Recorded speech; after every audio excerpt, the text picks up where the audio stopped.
Hopefully my mic doesn't look crazy. Okay. Hey, we're back. Yeah. We're making content. Yeah. It's January. We're looking forward to February. We have some exciting things coming up in the shop. And just in the spirit of this time of year, I definitely have like love on my brain. I've been thinking about self-love, communal love, like loving other people romantically and platonically. And I just wanted to sit down with Jules and see where she was at. Check in our, on some things. I like to call myself a certified lover girl. So I think that just means I have attachment issues, but I am self-aware of that. So there's that. But yeah, I've always have found myself in relationships, out of relationships, and it's just a topic that I've always been so fascinated by because whether we're talking like platonic relationships or romantic relationships, like it really is the core of our existence. Yeah. And I think we're all kind of terrible at doing relationships and maintaining them. And so yeah, I thought it was a good opportunity for us to dive into a topic about relationships and love and all of that. Because it's a really beautiful thing when it's done right. But Yeah.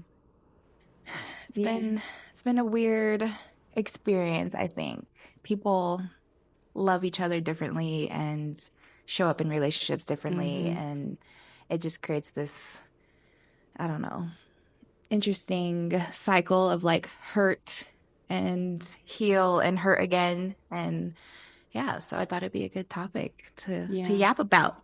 Yeah, I definitely have some things on my mind and to get off of my chest. So for me, like, I've always been a solitary person. I've been in like, I wouldn't even say a lot, like, but I've been in a few long-term relationships that have taken up a lot of my adult life. And then like, there's been some pretty intense spurts of like just going on dates in between there. And like, I was very much a hopeless romantic. Like, I had my fantasy of my wedding since I was little, and then I was getting older. And in high school, I swear I was like, I'll graduate at 21. So then I'll probably be getting married around 22, have kids around 24, which ended up, how old am I? Yeah, I was on time with the kids thing, but the rest of it actually just kind of worked itself out. But I'm currently in a happy relationship, and it was a very unexpected one. And I think that also has a lot to do with the outcome. This was one of the first times where I started seeing somebody, and my intention was an outcome. My intention was getting to know someone and seeing if this is someone even I just enjoy spending time with. And I found more success in that than like dating to marry or dating to have any specific kind of outcome. Yeah. Yeah. I think we tend to get caught up in that, like the outcomes, because it's like, otherwise, what am I doing this for? But yeah, I think, like, did you mention it now or before? The experience of dating itself is like, there's so much to learn from that. Oh, yeah. I don't tend to like date. I just end up in relationships somehow. I don't know. That's just been like a common theme in my life. I meet somebody and then we're just like inseparable. And the next thing you know, it's like, oh, well, let's throw a title on this. Yeah.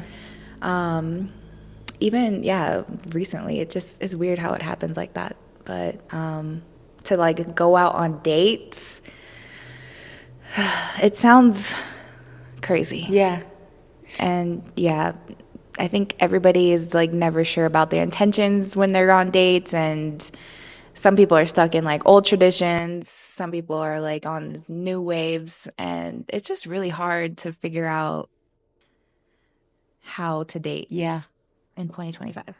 And from my personal experience, because I've definitely had not extensive dating history, but I've been on some first dates, and what I've always enjoyed is getting to know, like, you can learn a lot about yourself from other people. I've learned that I don't like to be challenged as much as I thought. Like, in my day-to-day doing my thing. I'm very much a please introduce me to other like ideas. I love to expand my mindset, but when I'm dealing like interpersonally, I'm pretty solid in who I am and what I believe. So it comes as almost like a challenge to me when someone's like, well, why do you think that? Or why do you feel that way? And it kind of takes me aback. And I had to realize that it's not, more often than not, people are seeking to understand than they're seeking to truly challenge you. And that's something that I've really had to like take into myself. I've learned that I have little to no patience. And that's something I've really had to work on, especially as it pertains to like dealing with another person. Because again, I have very clear vision. Like I know what I want, I know where I want to go, and I know like how I want to get there. So it's hard for me to allow space for another person who's working that out. Yeah. And that's another thing I learned from dating is there's a whole universe inside another person. Like just how I have my thoughts and my views and my perspective, that like someone else has all of that contained within themselves, and making space for that and truly learning what coexisting is in a relationship. Yeah. Yeah. And that's something that, yeah, it's kind of tough to come to terms with because choice. It all comes down to choice. Yeah. Because, like, love and the feelings, that's not going to, like, be sustainable. And so ultimately it does come down to choice.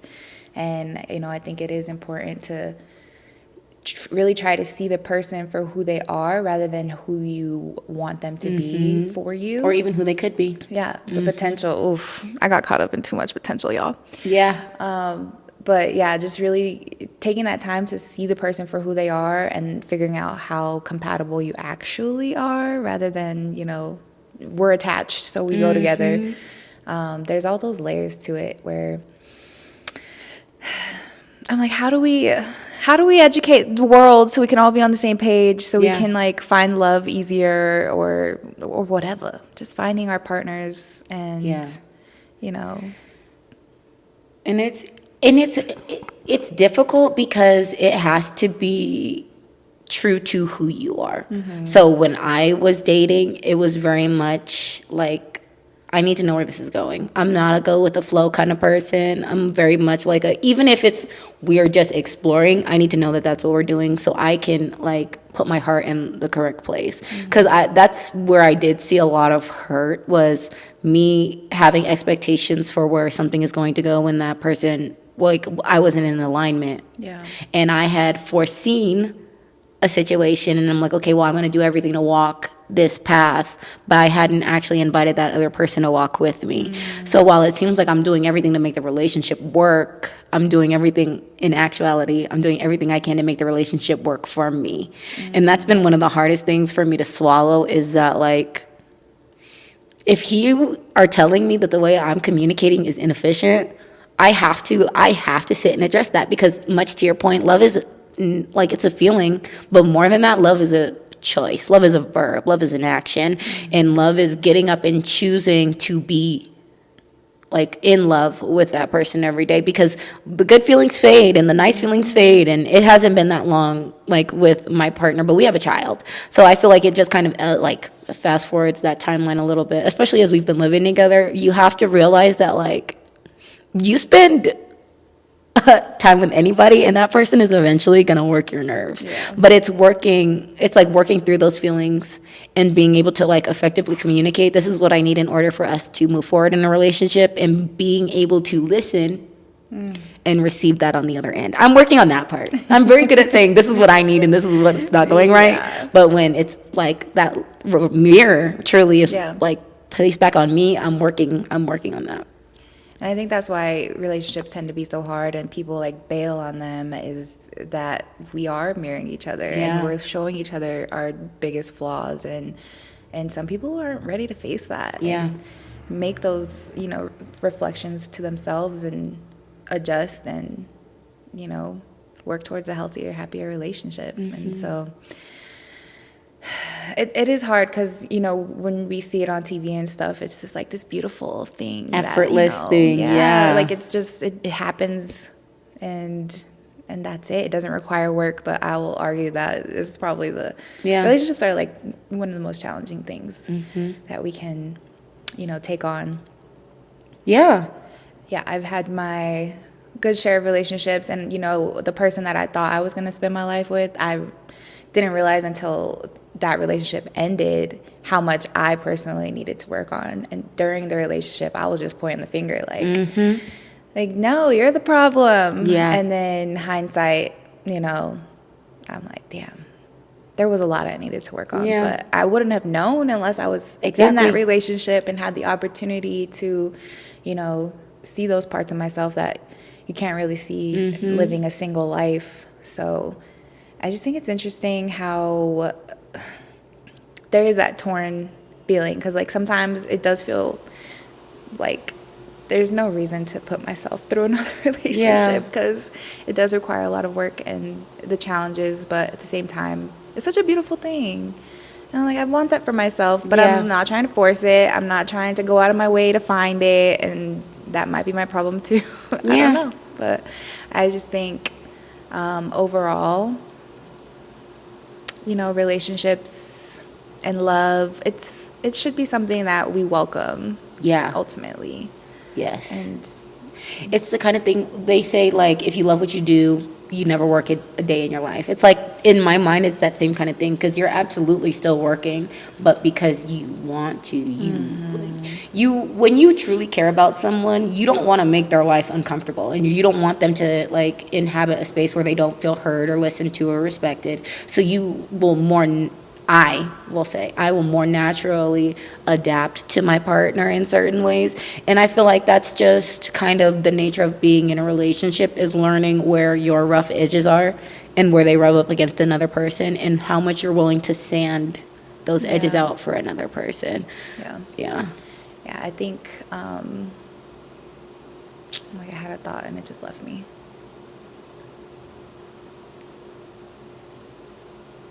Nope. I guess what would you say is like some of the core aspects of a healthy relationship? I think a basis of friendship goes a long way in building a relationship, because like physical attraction fades. But when you're friends with someone, I think that it just gives you a real foundation, because at the end of the day, it's like, I might be irritated with you right now, but I like you, and I still want to talk to you about things that are happening. I think honesty is a huge component, and it takes a lot of different forms, right? Like, there's the overt, I need to tell you things that are truthful, but there's also the component of, if there's something that I'm feeling, or something that I know, or something that I've experienced, being able to share that with a partner is very important too, because contempt is one of the main things I think that will tear a relationship apart. And it's not so much that you're like pointing a finger or trying to tear the person down at the other time, or it's just like, or me personally, I'll say in my past, I've harbored negative feelings that I've allowed to turn into like negative actions towards the other person. So being able to like be honest and upfront about the things that you feel, and communicating those in an effective way, because honesty without kindness is, what do they say, brutality or something like that. And that's something that I've had to work on, because I was a brutal truth teller, like this is what you're doing, this is how it makes me feel, so whatever you want to do with that. But then realizing this is someone that wants to be in relationship with me, so maybe I can handle this with a bit more care. So I think those are my big three. Yeah, you touched on something that I think is interesting, like it's so easy to kind of be passive aggressive in moments, especially if you're in a relationship and you've been in that relationship for a while. It's like, you should know. Right. You should know this is a trigger for me. But it seems like we always like end up coming back to those moments, and that like it's not the same exactly, but it's an evolved version of like hitting on a certain wound or whatever. And I think it's important that we do know our wounds, and we figure out like how to communicate those to people, because when we turn into like, I think, with the ghosting topic, an avoidant attachment, that's pretty much what's happening there. Like, you don't want to get too close because you're scared. But people don't want to admit that that they're scared of getting hurt, or like of commitment and all of that, rejection. So it's just yeah, recognizing those things. Like for me, I have more of the anxious attachment, and I'm like trying to just hold on and cling on to everything, and that is never a good situation either. So it's just taking that time to recognize the way I show up in love and show up in relationships, and trying to, and then yeah, you put the other person into that Yeah. factor, and it's just like it's a dance. It's It a becomes a lot. dance because Yeah. as much as you think you've learned, what a relationship requires, if that relationship ends and you find yourself in a new one, it can be totally different requirements. Yes. So there's no real answers. Yeah. It's very relational. Yeah. Yeah. You have One to one. Yeah, and it kind of sucks, but I think again, it just really kind of underscores how important it is to have a really solid foundation of self, because that was something that I was like when I was in a long-term relationship in college, and then I came out of it. My life was in a lot of transition. I was becoming a real adult. I had been in this relationship for a couple of years, and I had a pretty good understanding of who I was, but I was like changing, as you constantly do. So I'm trying to navigate who I am while I'm still this person in this relationship, and there were a lot of things that challenges I really had within myself that I projected on that relationship. And I mean, I think it was for the best of both parties that we decided to end things, but I learned a lot, and I learned that forgiveness is a key part of being in a relationship as much as like grace and understanding. Yeah, and all of those are really dependent on being like knowing who you are and how you show up. And like different people are going to trigger you in different ways, and they're going to talk to you differently, and it's just you have to understand like this is ultimately what this button is, and even if you push it a different way than the last person, it's your responsibility as the person that is triggered how you react to that. And that was like my thing, because I used to be a very much a just like I'm gonna let you know flat out that this is a no-go zone, and if you cross that line, I'm gonna take it there. But that's not how you treat people that you love. Yeah. So I'm growing in that. Good for you. I'm trying. Yes. Learn them lessons. And I think that's, the beauty and the struggle of relationships and love and all the dynamics, breakups. There's so much to learn. And I think that's why we want to take a deeper dive into this topic this month. And we'll be doing that in a variety of ways. So we'll have, we want to get the pulse of the community. And so, chime in and let us know what are some of the big topics when it comes to relationships and love, and what do we need to do differently, and dating, how to be successful in dating. Like there's so many different paths we can dive down with this topic. So we definitely want to hear from y'all in the comments, and we also want to hear from y'all in person. So stay tuned for some details on an upcoming live recording here at Stomping Grounds, and we'll continue to have this conversation all throughout the month because it's a time of love. Yes. And I think maybe next time I would like to talk more about what it means to love yourself. Because if you don't love yourself, how the hell are you going to love somebody else? As RuPaul says. Yeah. Yeah, we should start there probably. Yeah, I like it a lot. But this is also a conversation that I enjoy delving into a lot, because I do feel like I've learned a lot. And just watching like some of my friends struggle in dating and navigating relationships. Particularly my ladies, don't be afraid. Do not be afraid to take the first jump. Do not be afraid to send the first text message. I'm very much against archaic dating ideals, and that's how I got in my relationship. I made the first move, so. Hey. I'm excited. I'm very excited for what's upcoming. I think that the panel is going to be really great. I have some unexpected takes that people might not be ready for, like ghosting is okay sometimes, or maybe it's not. Tell me in the comments. We'll see. Yeah, so we'll see y'all soon. Yeah, I'm really looking forward to it. Yeah. Mic drop. That was really good. It was. Yay. Yeah, that was fun. We made content. Yeah, we did. Good for us. That's like the hard part.